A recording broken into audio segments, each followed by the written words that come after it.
a maior vai no bornar. Se chorar por mim não fica só se eu não puder levar. Olê, mulher rendeira, olê, mulher renda. Tu me ensina a fazer vida que eu te ensino a namorar. Olá você que acompanha o canal Na Pista do Cangaço, bom dia, seja bem-vindo. Você já ouviu falar de uma pessoa de duas vidas e duas mortes? Pois é. Há uma história que é Virgulino Ferreira da Silva, cangaceiro-chefe de bando, conhecido mundialmente como Lampião, rei do cangaço, teve duas vidas, duas mortes e duas histórias também. Um cidadão de nome Geraldo Aguiar, fotógrafo, escritor e pesquisador, falecido no ano de 2011, inclusive ele escreveu um livro sobre essa nova vida de Lampião.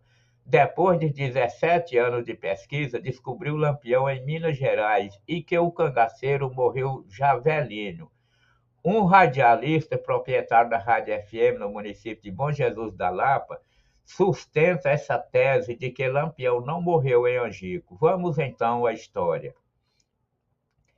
Virgulino Ferreira da Silva, o cangaceiro-chefe de bando de duas vidas, duas mortes e duas histórias também, nascido em Vila Bela, atual Serra Talhada, Pernambuco, foi um chefe de bando mais famoso da história cangaceira nordestina. Entrou no cangaço por motivo de vingança. Pelo que eu entendi na história, era de família de classe média, um rapaz trabalhador, honesto e que detestava e odiava falsidade e traição. Uma briga de Virgulino com o vizinho em 1915 foi o começo de tudo. José Alves de Barro, conhecido popularmente como Zé Saturnino, fazendeiro muito poderoso, era amigo da família Ferreira e sempre campeava junto com Virgulino. Campear, para quem não sabe, é procurar animais no campo para pegar. Uma novilha de Saturnino estava prestes a dar cria.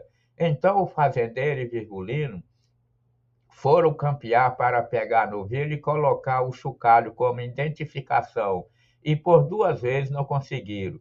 Na terceira vez, Saturnino vai sozinho, sem convidar o companheiro, pega a novilha e coloca o chocalho. Sucedeu outro dia, Virgulino depara com a novilha já com o chocalho no pescoço. Como o amigo não lhe convidou, pensou consigo, Zé Saturnino me traiu. Também pegou a novilha e amassou o tal chocalho. Daí por diante, foi uma briga cerrada entre os Ferreira e Zé Saturnino. A paz e a amizade deixou de reinar entre as duas famílias. 4 anos depois, em 1919, seu pai, José Ferreira da Silva, vende a propriedade e muda para o município da cidade de Água Branca, no estado de Alagoas. Lá, um cidadão dedou seu José para a polícia simplesmente por ele ser pai de Virgulino, que já andava cometendo crime. Seu José acabou sendo morto, assassinado, apunhalada por um policial. Dona Maria Lopes, sua esposa, havia falecido 18 dias antes. Virgulino jurou vingança. Depois de várias tentativas, sem sucesso, para vingar a morte do pai, sem mãe, sem pai e já com a vida toda bagunçada, entrou para o bando de Sebastião Pereira e Silva, o senhor Pereira, famoso cangaceiro também de Vila Bela, que também virou cangaceiro por motivo de vingança.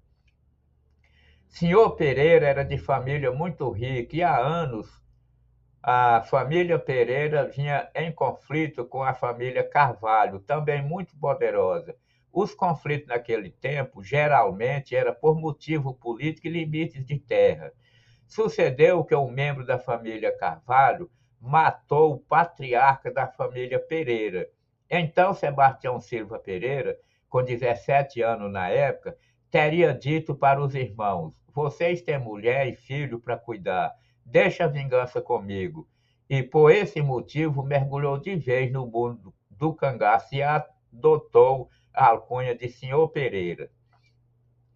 Foi no bando de Senhor Pereira que Virgulino, devido sua capacidade de atirar seguidamente, iluminando a noite com seus tiros, ganhou a alcunha de Lampião. Mais tarde, ficou conhecido mundialmente como Lampião, rei do cangaço. o qual concretizou parte da vingança matando o homem que dedou seu José Ferreira para a polícia. Mas o tenente José Luceno, o assassino do pai, Lampião morreu sem conseguir matá-lo. Lampião ingressou no bando de Sr. Pereira em 1921. No ano seguinte, 1922, Sr. Pereira abandona o cangaço e passa a liderança do grupo para Lampião.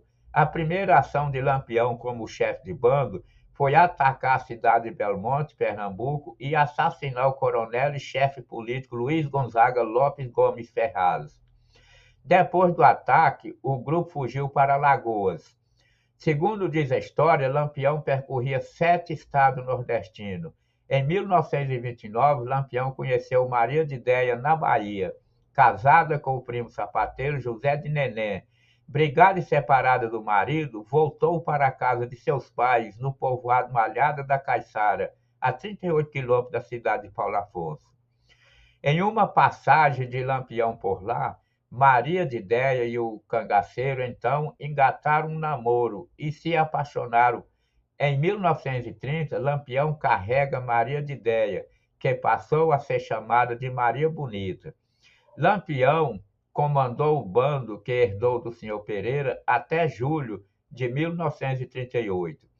A história oficial registra que Lampião, Maria Bonita, sua mulher, e mais 9 cangaceiros foram mortos em uma emboscada policial comandada pelo então tenente João Bezerra na manhã de 28 de julho de 1938, na Grota do Angico, no interior de Sergipe. Os cangaceiros que conseguiram escapar do cerco policial, como, por exemplo, Zé Sereno, sua mulher Cila, Candinheiro, que inclusive na fuga foi baleado no braço, e tantos outros mais, esses ex-cangaceiros afirmaram em entrevista que eles concederam aos jornalistas e aos pesquisadores historiadores que Lampião e Maria Bonita e mais 9 cangaceiros foram de fato mortos pela polícia na Grota do Angico.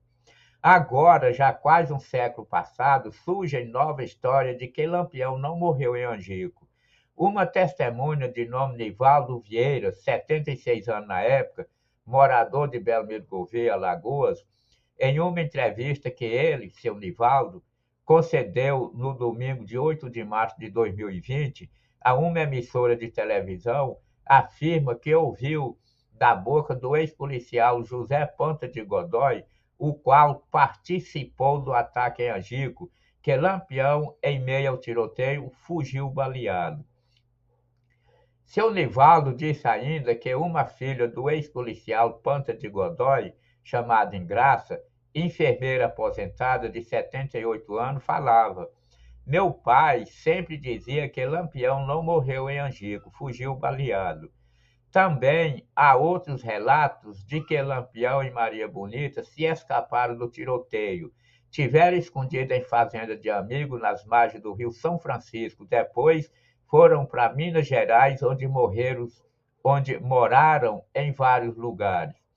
Segundo o radialista, um cidadão mineiro, fotógrafo, escritor e pesquisador, de nome Geraldo Aguiar, falecido em 2011, foi quem descobriu o rei do cangaço em Minas Gerais no ano de 1992. Segundo ele, o radialista, Lampião teria usado vários nomes diferentes em cada lugar que morou. Maria Bonita também teria usado identidades falsas.